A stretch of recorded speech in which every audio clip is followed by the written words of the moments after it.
Mayo, live from your Don't Say ESG annual letter writing AI bot. We used to do a lot of jokes about bots that wrote annual letters and proxy statements, but now it's real. So the joke, we don't do the joke anymore. I think we called those bots the legal department before, but now it's an actual bot. It's a Business Pants Friday show here from April 4th studios featuring analyst hole Matt Moscardi. I'll let the audience soak that in. Matt Moscardi's here. Yes, soak it in, peeps.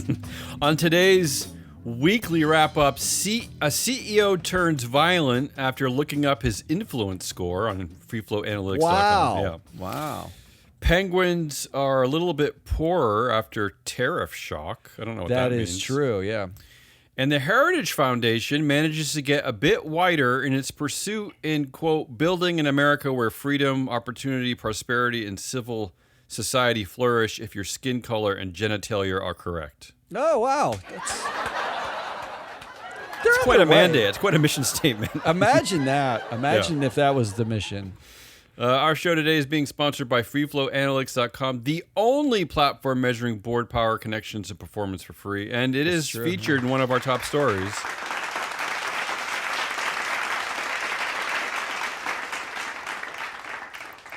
Yeah. That was a pathetic audience It always reaction. ends in this whimper of an ad. Yeah. Well, I guess if you're an analyst using our data is the best, bar none. But I don't know if it's, if you're an analyst using it, is it that exciting? I mean, you're happy to use it. But, yes, it's that exciting. You're supposed to sell it hard. No, you are. You're yeah. Well, I don't know. All right. But even like an analyst working for like a sports book, like FanDuel, they're doing the Super Bowl and everything's, it's just data. It's still just data. I don't know. Yeah. No, I'm not selling it well today. I got to calm down.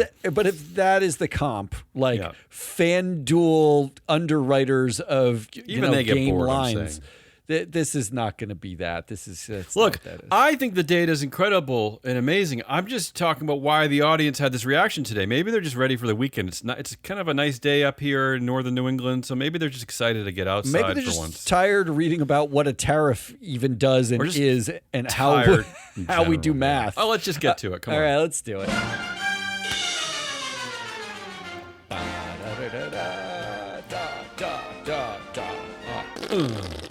Matt, here's a new one. I don't like it already. Yeah, this is. I'm constant. The one thing I'm most pleased about is that I'm constantly astounded by the horrid behavior of CEOs at publicly traded companies. Yeah, who are all men, bar none. I think it's funny that you're astounded by anything anymore. It's so cute. Yeah, well, I guess that's why I'm still able to tag all these headlines, because why would anyone do that? I don't know why anyone would do that. I don't know. It's very masochistic. CEO accused of, and once again, business news, screw you for not outing. First of all, they don't even, you have to dig a while to even find out the name of the company, let alone the name of the CEO. But when this happens, say the guy's name. America needs to know who's choking who, okay? Oh, wait. You just front run the headline. What's the headline? CEO accused of choking a fellow cruise passenger. This is the actual headline, by the way. I know you think we're all satire, but this is all fact-based. CEO accused of choking a fellow cruise passenger after the man allegedly danced barefoot at a bar aboard the ship and insulted the CEO's wife. Oh. Which do you think prompted the choking? The barefootness or the wife insult? I think both, actually. I think a combination, but I actually have other theories. First of all, he has a name. It's Kenneth DeGiorgio. He is the CEO, yes, of a publicly traded company, First American Financial Corp, a company that is actually in our database. That leads me to actually the first theory of why he got so angry. But before I get to that, I want to here's a little bit of background. So the wife told the police that she said to the victim, the guy who got choked, "Look, we are all grown-ups here. Can you put your shoes on?" First of all, why is the CEO's wife? You're on vacation. You're on a cruise. Yeah, what are you doing? You're at the where wrong you're supposed place. to not be a grown-up. There's such a thing. There's a thing called Airbnb, and you can actually get a private home on a beach, and you don't have to have anyone dancing barefoot near you. My family uses it all the time because we don't actually like to be by a bunch of drunken idiots dancing barefoot. The victim responded by cursing at her and sticking his middle finger up. Okay, that's according to the complaint. And then the CEO then started choking him. Oh, so that's his response, right to the violent choking.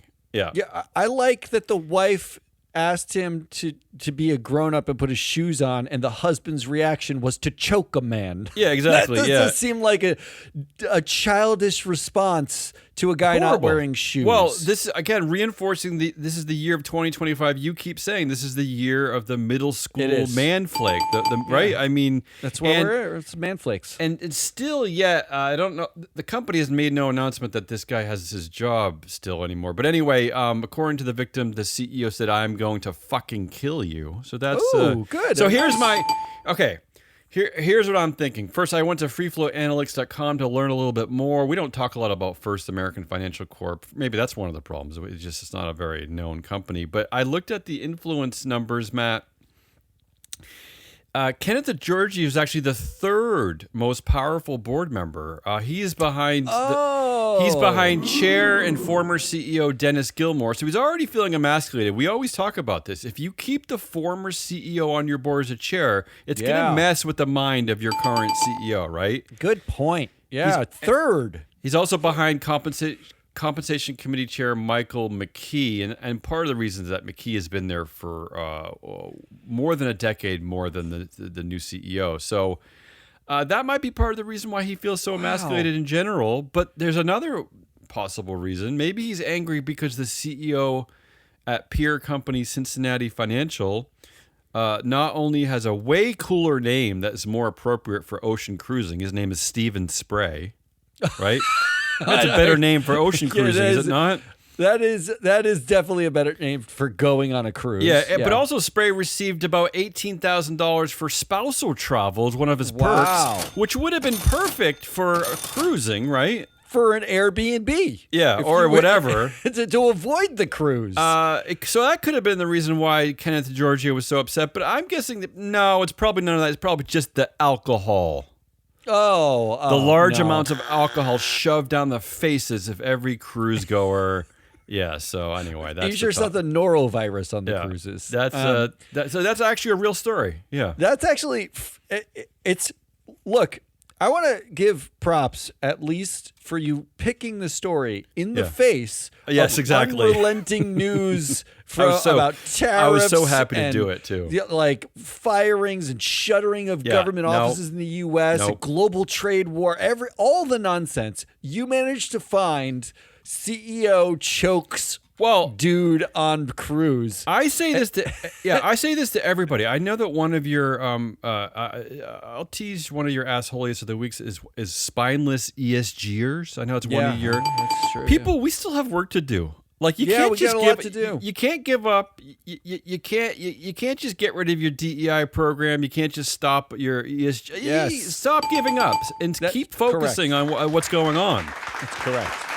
All right, let's jump to the second horrible story of the week that Matt already alluded to. Just out of curiosity, do you know when their SEC filing is? I can look it up if you don't know it off the top for the next proxy. I'm wondering if maybe for First American Financial, guy is it. I wonder if ISS will include that in their recommendation. I actually think choked a guy. I think their proxy just came out. Yeah, it came out at the end of March, a few days ago. So I was also wondering, was there something in that proxy statement? One of the things I looked at, Matt, was that his CEO pay ratio is only like, I say only, but in America it's pretty low. It's only like 120 to 1. So maybe he's angry about that. I don't know. I don't know what something. I think I'm glad you pointed that out because it came out on March 31st. That's only Like 2 days before the wow, choking. 2 days before. He was so pissed about something in there. And he's not even up for election this year. Maybe that's it too. It's a classified board. He's not up for election this year, so maybe he thinks he can just get away with choking. See, look at this. Look at this, investors. We just made this relevant, right? Yeah. The CEO has absolutely no accountability because you can't even vote him off the board. He can go choke a guy on a cruise, and you can't really do anything about it except vote against other board members to send a message to the CEO. And this is the problem. If you want to live in a post-accountability society, feel free to ignore this proxy and vote 96% in favor of everybody on it. If you want to live in an accountability society, why don't you vote like it's not okay to choke a dude? Matt, you're so right. You actually might have come up with the best reason ever to get rid of all classified boards. Yeah, right? Correct. It's because what are you going to do when your CEO, who's also on the board, is choking guys out and you don't have an investor voice until like 2040, right? I mean... imagine what it's like. Isn't it like it's the purge only in reverse, right? This is the year that because you're not up for election, you can go get drunk, punch a guy in the face, kick an old lady in her shins. You could do all sorts of crazy stuff. You can go drunk driving. No one can vote you out. So what do you give a fuck? This is as perfect an argument against a classified board or dual class shares or any of these constraints on your actual democracy, the corporate democracy. This is as good a case study as why you shouldn't have any of those constraints as I could think of. Choking a guy on a cruise. We spent a lot of time on choking a guy on a cruise. I'm actually shocked. Well, I think we had to.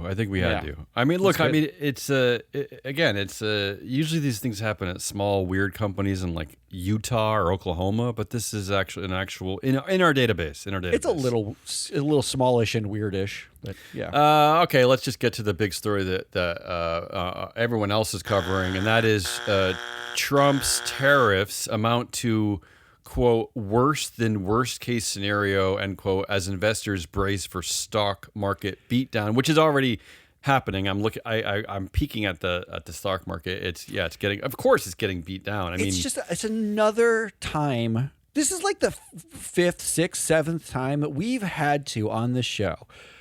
We make fun of Larry Summers, who's now on the OpenAI board. We made fun of him ad nauseum about his takes on how women are not as smart as men and his cranky old man shtick and whatever.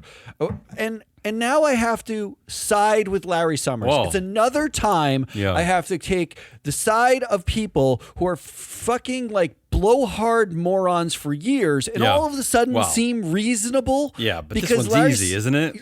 I mean, Larry Summers went on a multi-tweet rant. A tweet rant, no less. Of course, on Twitter. Of course, because we can't seem to divorce ourselves from Elon Musk's stupid fucking platform. He went on a tweet rant about how this is this is the most asinine kindergarten level thinking. Where does that rant get him anyway? What is ranting on X get? Where does that get anyone? I mean, you should do it on our show. You should do it on Business Pants. He was in the headline. Yeah, come here, Larry. I promise not to make fun of you for the 30 minutes you're on this show. Even Fox Business, that's one of the outlets that we tag, that we look at. Even they're uncomfortable. There's a headline today. Economist says Trump's tariffs could replay devastating history. They're talking about the Depression. So even Fox themselves are like, You know what everybody around the world really wants to replay? Yeah. The Great Depression. Well, that was fun. I mean, I haven't spent a lot of time looking at this, but except for the one country that I don't think got affected at all, which is Russia of all countries. Yeah, but in fairness, I thought about that. That seems clickbaity only because we don't have a trade imbalance with Russia because we haven't been trading with them for 3 years. We sanctioned them, so there's no trade. Yeah. So they didn't get a tariff because the math that they used was baby math. In fact, I'll come to this later. They're pretty sure they used ChatGPT to figure out the math here. I think we're clear that this is what's happening. All right. Again, Like, tune into us if you actually want to understand the future of not only ESG, corporate governance, but the business world, because every dumb joke we make happens in like 3 years. It all comes true. And for those of you who've been listening for a while, or if you haven't, I'll tell you what we're talking about.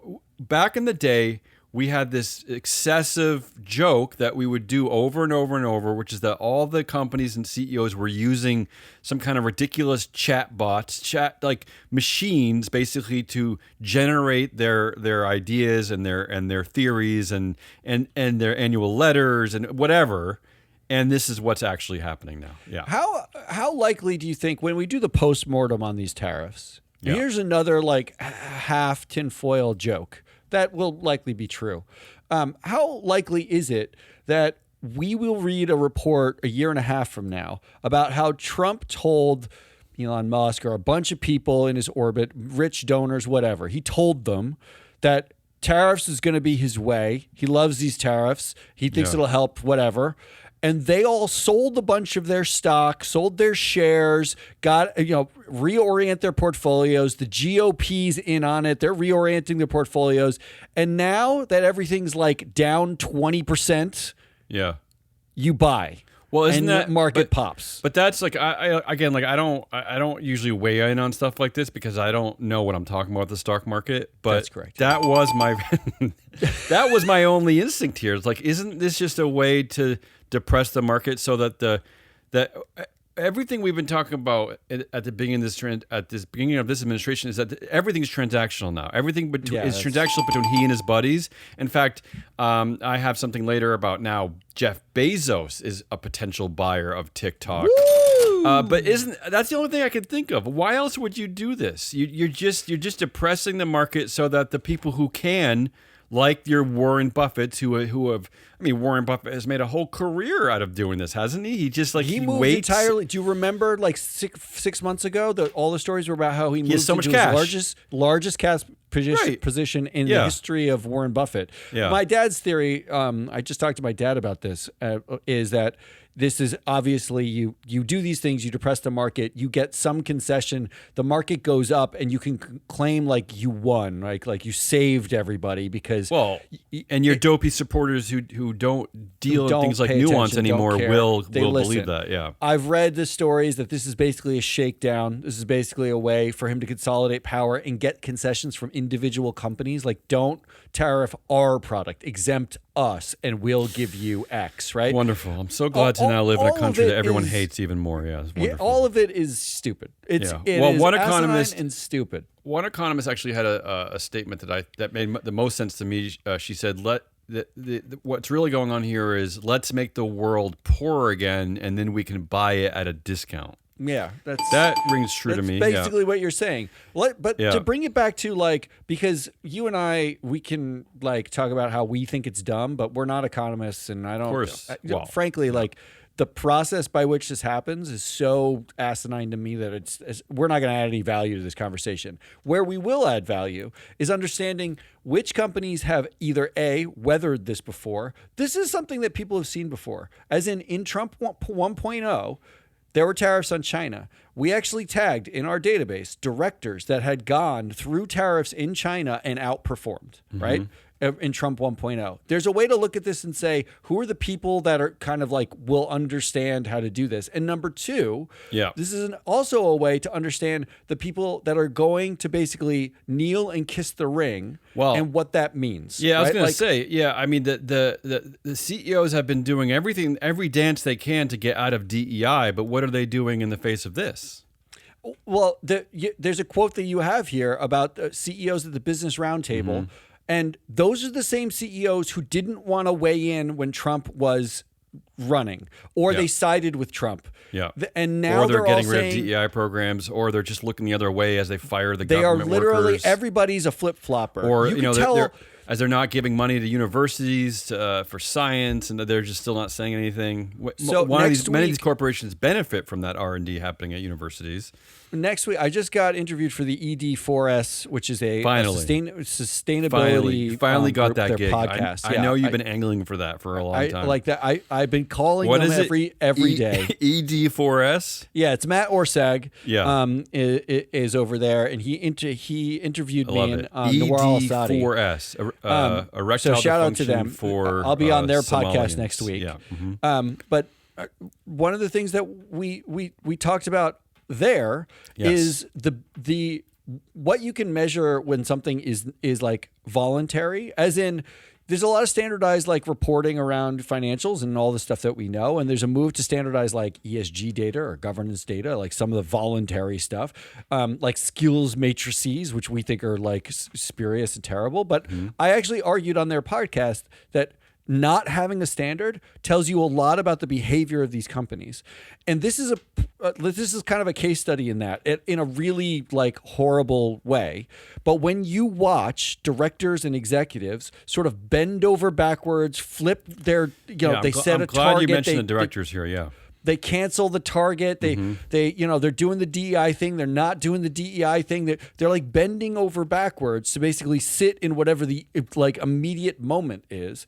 You learn something about A, their resilience, and B, their ability to actually navigate tricky waters. Yeah, they're not fighting this. They're very short term. They're worried about largely themselves and keeping their jobs. I'm glad you pointed out directors, because there are a couple of things I thought of too. First of all, some of these companies actually embedded in their risk statements are things like this, right? Yes, correct. The nature of global markets could affect blah, blah, blah, blah. So they have every reason to already be preparing for that. So any of these directors who've been on the boards for years have these risk statements and actually don't have a plan or aren't fighting back should be voted out immediately, because what are you doing? Right? I mean, I'm looking at like the Nike board as an example. I'm only mentioning Nike because it's one of the companies that the press is talking about a lot, taking a big hit because they source most of their stuff from Vietnam, which is getting a huge tariff. So I bet you embedded in their risk statements is this type of thing, and yet what have they done? What are they doing? You know what's amazing about the Nike story? We covered this on our show. This is back in COVID, is when they transitioned from China to Vietnam. Apple did the same, yeah. And Apple did the same. A lot of companies did the same. Part of that was also the pressure from political theater from the first Trump administration. Exactly. They realized they need to diversify their supply chain, and there's a lot of reasons for that. And they did it. It took them years, but they did it successfully.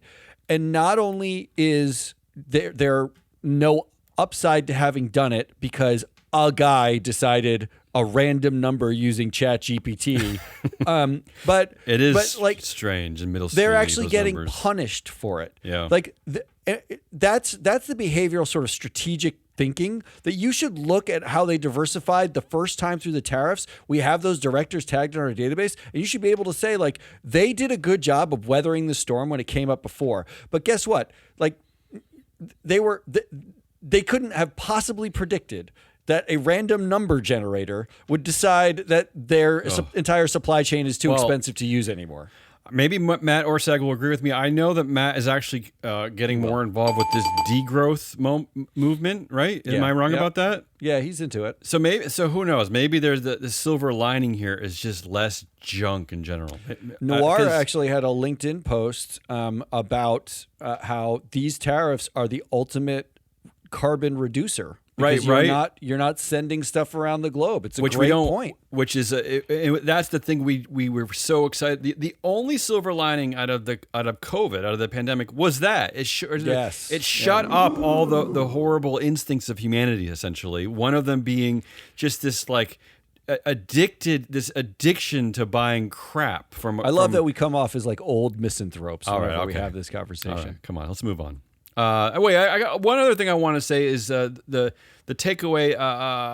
Another guy in our database, Gary Friedman, CEO of home furnishings company RH.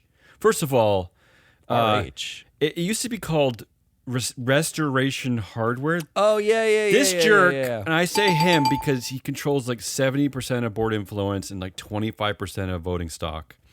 This jerk changes his company name to RH for why? First of all, making it virtually impossible to find it in any database. Like, you know how hard it is to search for like a RH. It took me a while to find it. But anyway, Gary Friedman, he is making the rounds in the press because he was in an earnings call when the tariffs were announced, and he said in live action, he said, "Oh really? Oh shit? Okay."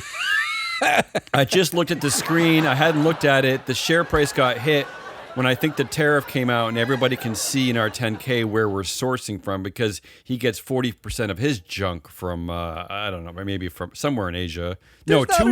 Two-thirds of his company's goods are sourced from Asia. So he's... There's not enough oh shit moments on earnings calls. There should be more. There should be more. And that kind of is a kind of a tease for some of my other stories. You ready to move on from the tariffs? Yeah, please. And let's. You know what? I'm going to say this now. I'm not making them the story of the week. No, because everyone else will, and it's you don't come here for just that. My next story is two leaders stepping down, about to step down because someone complained. I like this one. What? Because somebody complained. What? First at BP, Helge Lund, he's the chair, and in Europe the chair kind of is the boss. Stepped down. He's resigning amid pressure from shareholders over the green agenda because they don't want. It's really just one shareholder, which I think is it Elliott Investment? Elliott, yeah, I believe it's Elliott. It's really just one investor who owns like less than 5% of shares, I believe, but they don't like the green agenda and they're mad. So they're basically forcing the chair out.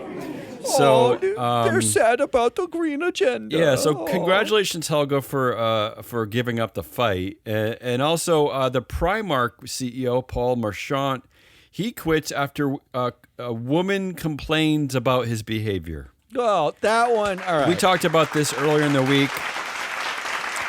What is the probability that they Vince McMahon their way back into the board? Paul Marchand is a perfect possible Vince McMahon, right? Like he's been there for 25 years. Oh, you think he'll rescind his resignation? Doesn't he step off and then all of a sudden he comes back as executive chair? And in a year when he's like no one cares about the woman anymore, maybe. And then he sells a huge stake in the company to some, I don't know. It has all the feelings of that. But I'm glad that people are listening to complainers a little bit. I just wish they listened to the right complainers. The woman complaining, that's the right complainer. Again, it takes the Elliott investor complaining, not.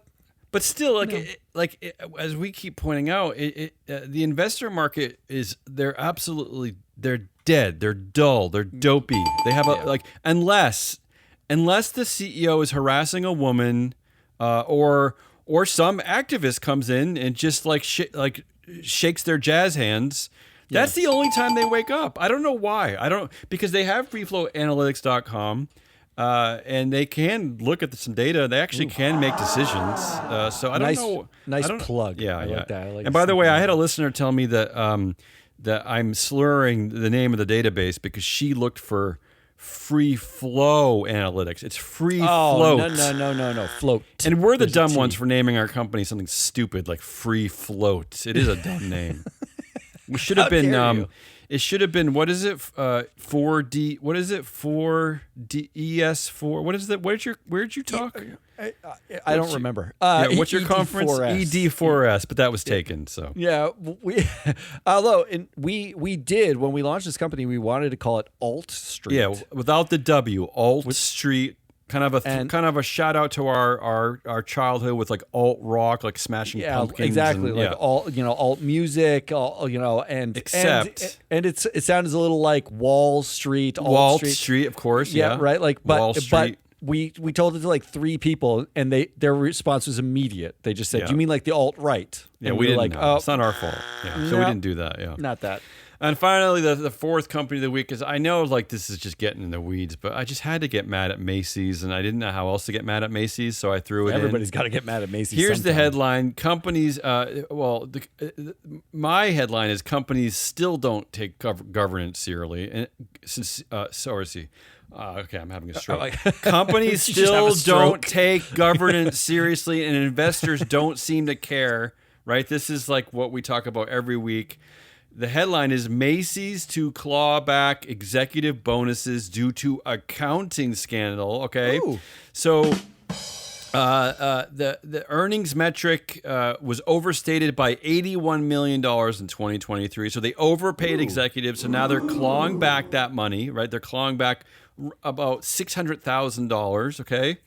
That's like $600,000 more than my salary. Yeah, and so here's Macy's announcement. Macy's announces this by saying that they've hired a new CFO, right? And then buried at the end is that the old CFO is stepping away. But of course, they said the move was part of its plan to return to long-term profitable growth. It's not because the CFO was an idiot. It's not because he couldn't add. And here's why I'm mad at Macy's investors, because I know they're not going to know how to react to this. First of all, Macy's investors, how did you allow your board to... The CFO who screwed up was named Adrian Mitchell. He was the CFO and the COO. Ooh, yeah. What? At a large cap company, why? Why would you allow this in the first place? That's horrible governance. It's more efficient. It's like Doge. CFO and what have they done? They've replaced them with a new CFO and COO. How much did it cost them? Okay, they must have. I am so glad you asked that. So the guy who screws up, Adrian Mitchell, he first of all, he already got $6 million last year. His quote unquote full walkaway value of his severance package is another $7 million. So he's getting $7 million to walk away. Yeah, that's good. And they're giving the new CFO and COO about $4 million in golden hello. So investors at Macy's, What are you doing? You should vote out everybody for this. This is Does just everybody bad, know? Bad Does everybody governance. recognize that a golden hello is giving money to somebody for something they haven't done at all? It's basically asking them to hiring them, and then when they show up for the job, giving them money just for showing up on the first day. Yeah. If they quit the next day, they often still, like, the way the golden hellos are structured, they can keep at least a portion of it. Because companies refuse to actually terminate people with cause. They let almost everybody walk away for just let them resign, basically, right? All right. So my options here are a choking CEO, Trump tariffs. That's real, by the way. He really did choke a guy because he was dancing barefoot, essentially. Leaders quitting after someone complained, and then companies not taking G seriously. Really, Macy's. This is.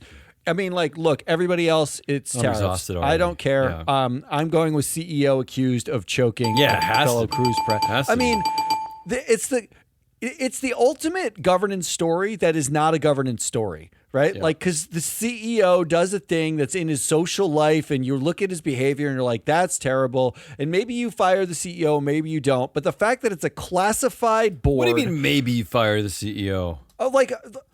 Dana White punched his wife, and he's sitting on the Meta board currently, and he made millions of dollars as the head of the UFC group, right? They renamed Endeavor or whatever. There is not necessarily accountability, and this is the perfect story to show you structurally how there can be no accountability. We have given it up. We've basically abdicated our rights as in the corporate democracy. I think it's a great story. I will say this: First American Financial, it still hasn't released a statement. Its last statement is from April 2nd, which was 2 days ago, saying First American celebrates a decade of recognition as one of the Fortune 100 best companies to work for. But unless you're getting choked out by the CEO, I guess. Yeah, so, that's correct. Yeah. It's not great if he's doing that. No. All right, let's move on to Goodliest. Oh, something good? Yeah, these are quick, though. I actually have one that's actually good. I'm really the only one that has something that's actually good. Both of mine are good. All right, you go first. All right, Elon Musk. Here's the headline. Elon Musk gets booed right to his face. Tell me the context of that. So he was at like doing his Wisconsin thing. So if you didn't know, Elon Musk tried to buy a Wisconsin judge seat by spending $25 million on the election of a judge. Yeah, that's what he does. That's what Elon does now. That's how he spends his money. Because you refuse to vote him out. That's how he spends his Tesla cash. Yeah, because you refused to vote out his board in 2017 and vote against his pay and vote out him. And we've had 7 opportunities till now to get rid of his captured board and all the stuff, right? Yeah. We haven't done it. Instead, he's spending his money to buy judge seats. He went into a rally and was like being like his, laminated punchable face at a rally. Yeah. And he got heckled. Matt, because it's not possible. Is that domestic terrorism? Well, yes, that's correct. I was going to say, this guy is so protected. Not only do investors protect him and his board members protect him, but you can't even protest the company. You can't even domestic stand outside terrorism. the company with a sign anymore. Yeah. You're a terrorist. Yeah. It's not possible that someone doesn't like him. So he said George Soros planted the hecklers. I don't know what does that mean? Possible. What is that code for? A rich Jewish guy is hiring? Of course. What are we doing? I don't know. We still doing George Soros? But you gotta love the fact that somebody showed up to a rally, waited probably several hours to stand there at a rally, and when Elon Musk walked on stage, they booed him. They just booed at him. And then he is so petty and so small and insecure. He was like, "It's George Soros' fault. Like, somebody must have booed me. That's the only way anyone would boo me." He lost that election. Correct, he did. By a lot, actually. What else do you have in this? Yeah. What else do you have?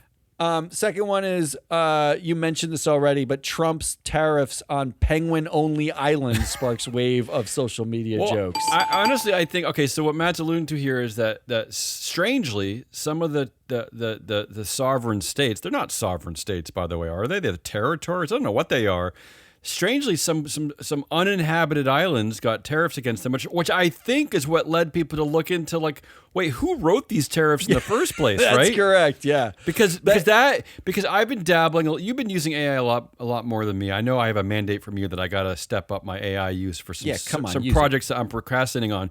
But one of the things I've noticed about using AI is that you need to apply a level of QC. Let's just say a quality control. Yeah. Because 80% of it is actually kind of wonderful, but 20% of it is so completely off, straight up lies and wrong and terrible. I was doing a project for another one of our shows, and I kept asking it to help me by giving me a list of tickers from the Fortune 500.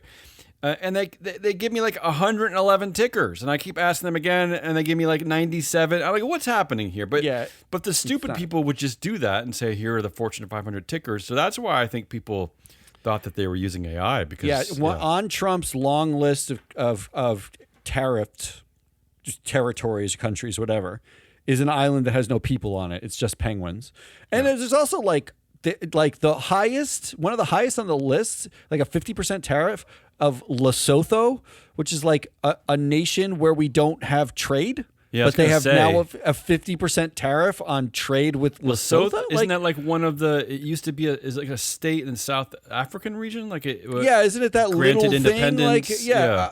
I mean, we are talking about the most. Like it's not. It's idiotic. Beyond asinine because they're actually labeling places and they have specific numbers, like a 37% tariff on the penguins. Like what? What? Where did you get that number? Where did you get that place? The whole thing's a joke. I love it. My good list of the week, something we alluded to, and I think you posted about this on LinkedIn, and I'm glad you did because this is sort of an intellectual point of confusion for me. But I think we've solved it because I think we won. I feel happy about this. But the headline is BlackRock CEO Larry Fink's annual letter omits references to DEI, ESG, and sustainable investing. And look.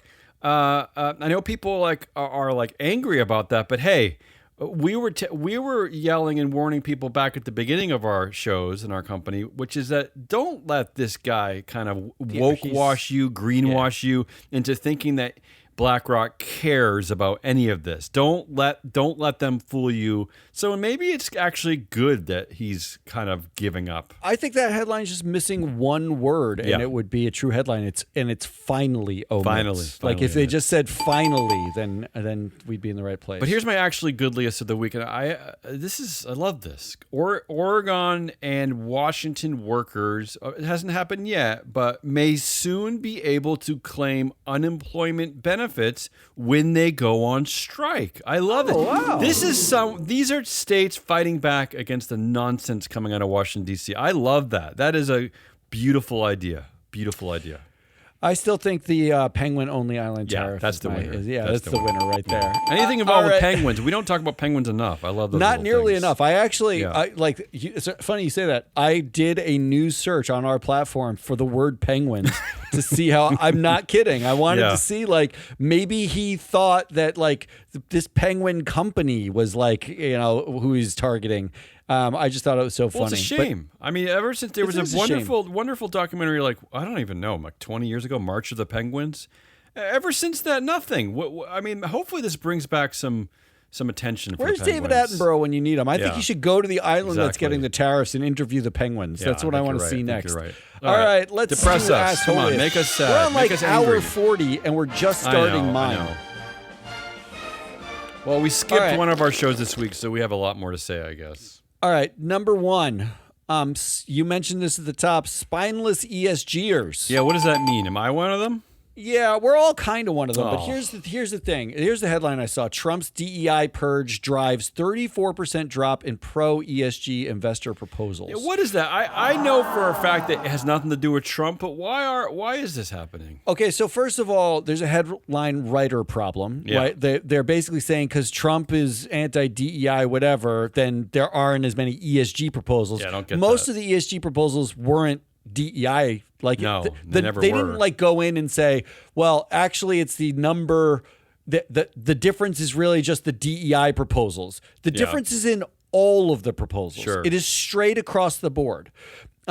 And meanwhile, the same article says this: Alliance Defending Freedom, which is an org that I didn't know existed. Alliance Defending Freedom. Yeah, which my next thing is to look them up. Like they're a Christian law firm. But Matt, they are. We've joked about this. They're all like they're all weird inbred cousins of each other because, as I pointed out at the beginning of the show, the Heritage Foundation.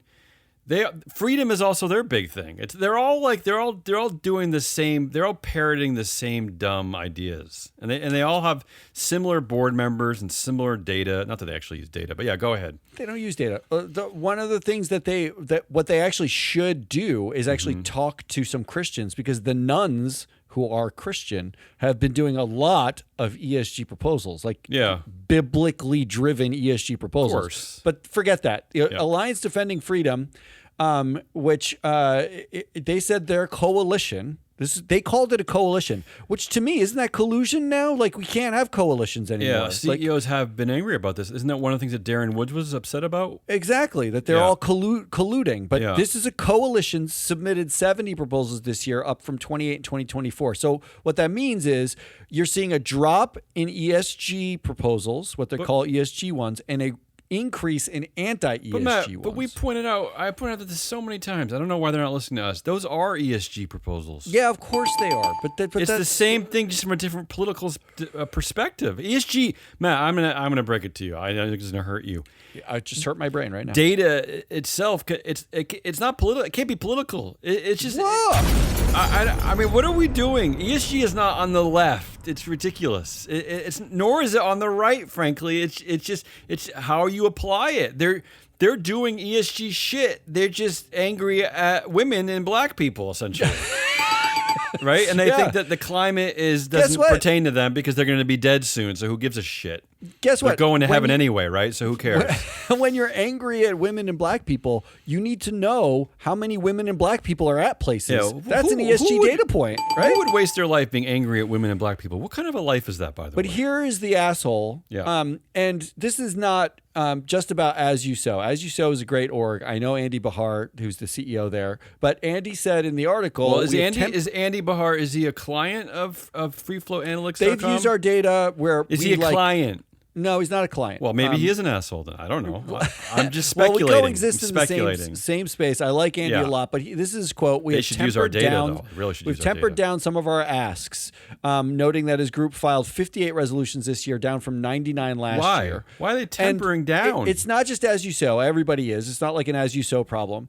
But this is the moment to go harder, not softer, right? Well, is this because of the Darren Woods effect? Why do you think they're tempering? I think it's a combination of the Darren Woods effect, and they are worried about getting targeted by the administration, right? Like, who cares if they're targeted by the administration? Politics changes. These are all nonprofits. I know for a fact they're losing people. They've had to lay off people across the nonprofits, and they're worried, right? I get it. But you still have to go harder, and it doesn't have to be more to be harder. You just need to use data. Like we literally offer these people, not just as you sow amongst them, free data to target directors instead of writing shareholder proposal. Don't write a shareholder proposal about a Scope 3 emissions report. Yeah, nobody cares about Scope 3 emissions. It's a non-binding proposal anyway, and no one gives a fuck. We can't be celebrating 12% votes for and saying we're better than the anti-ESG who are getting 2% votes for. That's a stupid, asinine project, right? The win here is an actual win. Like, why don't we target directors?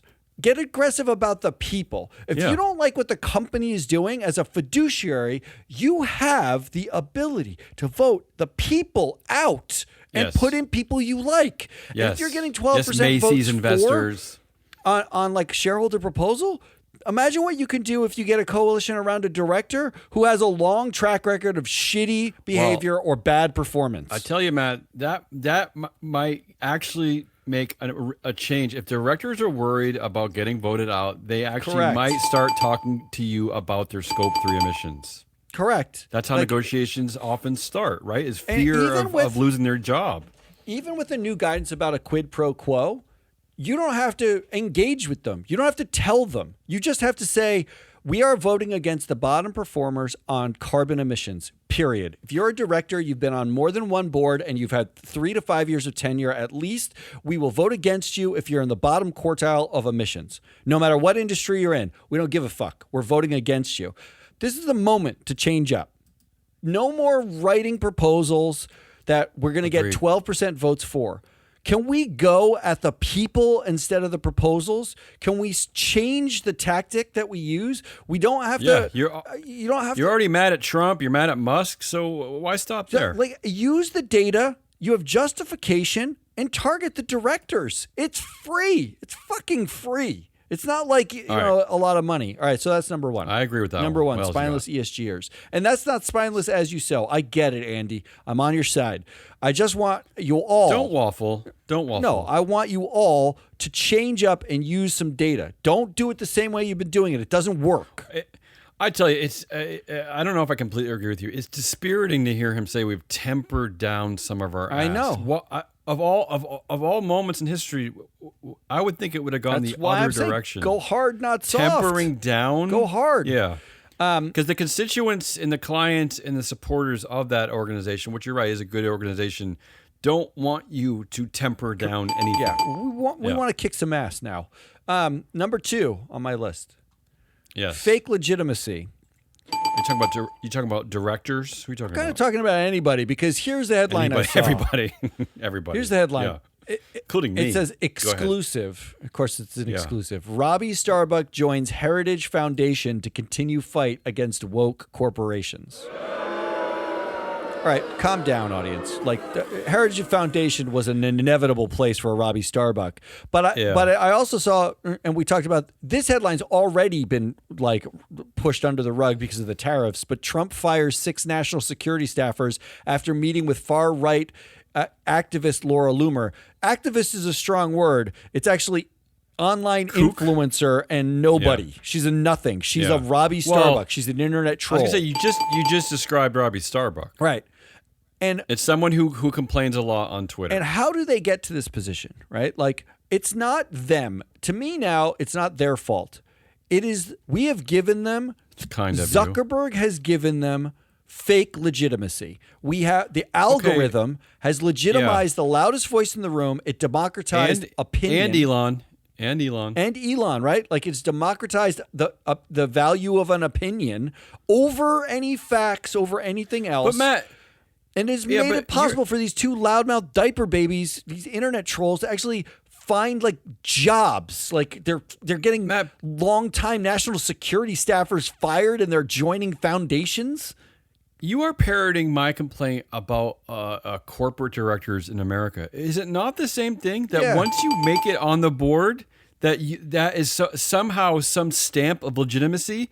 It doesn't matter how you perform. It doesn't. Basically, nothing matters. Once you're there, you will get other offers at other boards, and you will not get voted out. That's correct. Investors won't even scare you. Like you just suddenly legitimate forever. I think that it's the same level of stink. But there is for investors, there's a way. You measure legitimacy, you measure merit, you measure performance.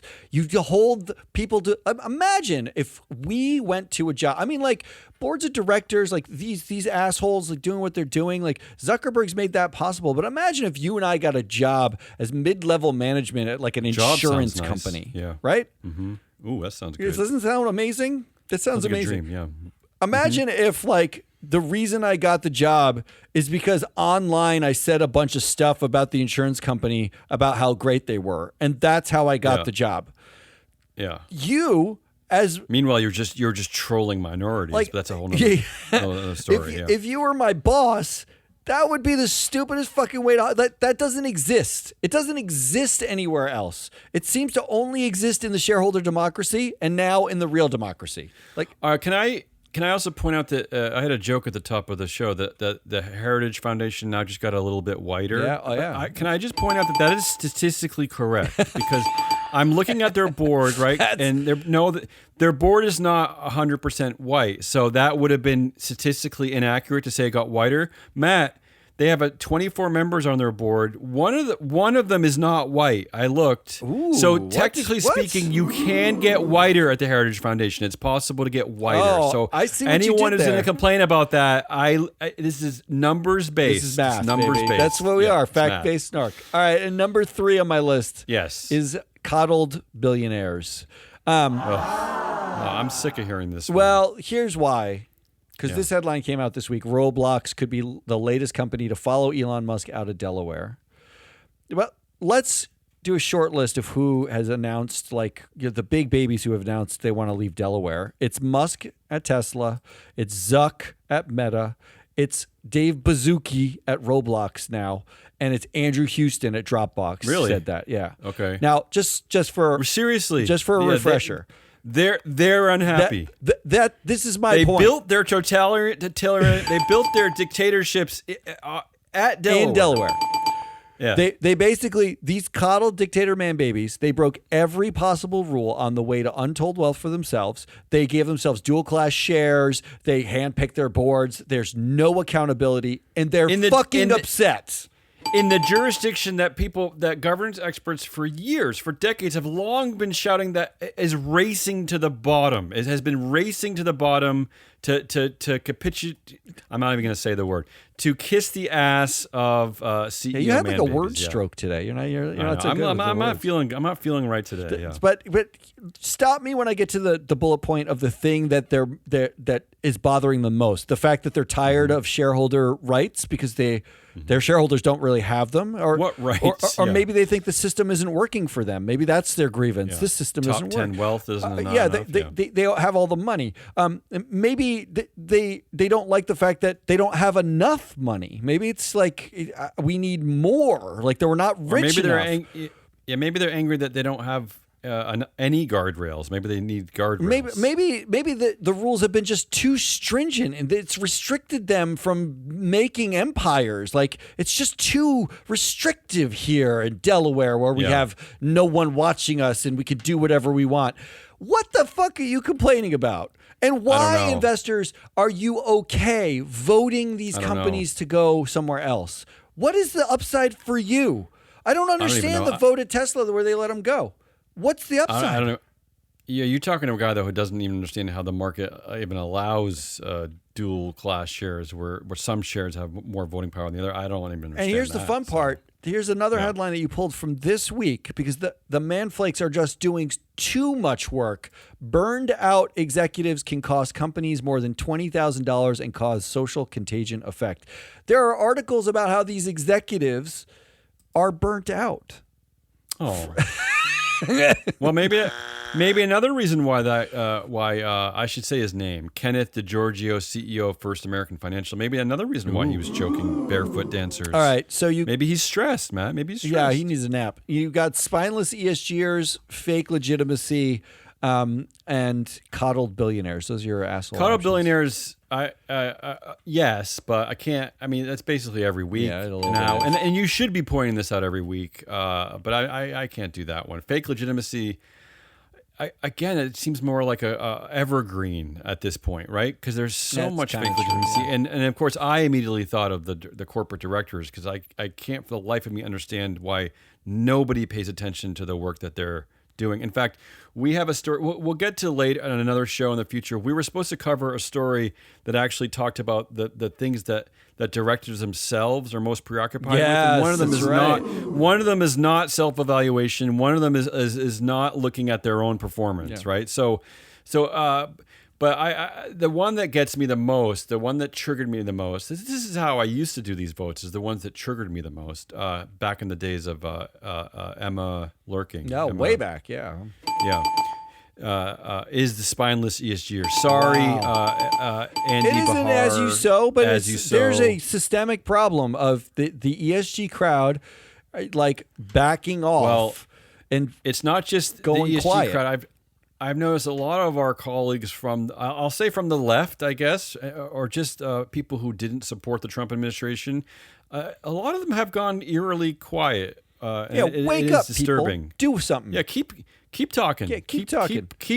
Or keep the R&D going. Send us. Even if you can't, even if you don't want to do a thing as you sow, send out 10 ideas of like, what can we do next year for proxy battles? What do you think we could, like, let's keep talking about strategy here. Why don't you just, if you're afraid to do it in public, just send us. We won't out you. Just send it to us. We'll have a conversation. We'll give you some data. We might out you. I might. Well, I won't tell Damien, and then Matt won't. And nobody cares what I have to say, so it's fine. All right, let's do headline. Wait, Matt, can I just say that? No. Oh, you're cutting me off. It's fine. Well, can I just say, this is one of the things that we talked about in the past of we're kind of upset with our own industry, the ESG industry, if that's the industry we're actually in, is that there are a lot of people there who they hold their tongues too often. They're afraid of saying the wrong thing. They're afraid of sounding stupid. They I don't know. They have it's fraud. It's imposter syndrome. They have imposter syndrome. But stop all that, because in 2025, what we need more than ever is to brainstorm together. If you actually do believe in these fights, if you actually are pro DEI, pro ESG, pro stakeholder, pro shareholder, whatever, you actually need to be just thinking out loud, because that's how you start movements. You also need to change. You can't wait until you have the perfect idea and then say it pithily on LinkedIn. On That's not how it works. It's not how it works, because I'm getting a little tired of those LinkedIn type posters, and you know who you are if you're doing it. Don't wait until you think you're brilliant before you post something. It's dumb. All right, let's do headlines, winners, predictions. I didn't think I was going to do that. Let's get out of this show. You made me all ranty today. I know. And then Riverside died on you. It's like a trigger day. Let me go first, then I'll shut up. My headline of the week is a funny one to me. Elon Musk's estranged daughter labels Tesla a Ponzi scheme. This is something you talk about all the time, Matt. Citing, in fact, she's saying the same thing you said, citing stock's high PE ratio. And then she gets called out for no evidence. And this made me think of you, Matt, because here's the evidence. Tesla's price to earnings ratio is approximately 131 to what? To 1? It's a ratio, right? And as an example, at GM and Ford, it's about 6 to 1. So there's the evidence. This is the funny part. Yeah. Like, we said this on this show like 2 years ago. We talked about if Tesla didn't trade as a meme stock, if it traded like a regular car company with a tech bonus, it would trade at like a 40, right? Which is still 6-7x your, GM and Ford. It's like 4 or 5x its rivals. And it should have wiped more than half the value off of Tesla. That's how much the meme premium that we talked about it here. That's what it was. And you know where I heard it other than Elon Musk's daughter? I heard it on the Pivot podcast now. I've heard it everywhere. People are talking about like it's been a meme stock and their PE ratio suggests it and all this stuff. And it's like all they had to do was listen to us. They would have figured out it was a Ponzi scheme earlier. But they wouldn't. But according to this headline, they say you have no evidence anyway. I know. I have no numbers. The numbers right in front of them. I've got two, but we already mentioned one. The first one is Trump's tariffs show signs of being written by AI, which is hysterical on its face. Maybe not. I feel more disturbed by that. Yeah. And then this one I don't know why it made me laugh. It made me think of, Jesse and Money Whisperer, but it also just made me laugh out loud because there's something funny about the phrasing.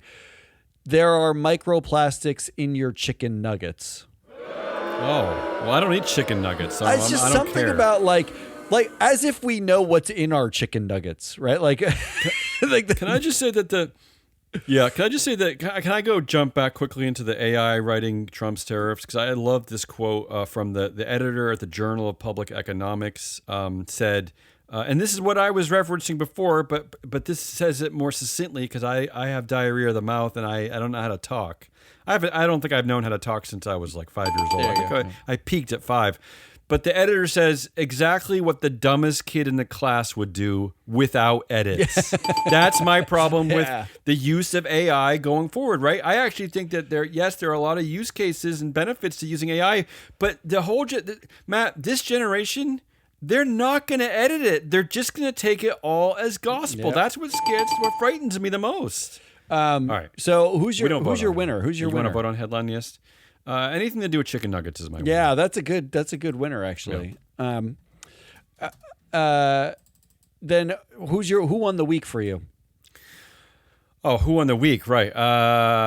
Just this headline. Elon Musk bet big on the Wisconsin Supreme Court election. He lost. Oh, so I'm going to go with Wisconsin voters. You won the week. Oh, geez. Wisconsin voters, thank you.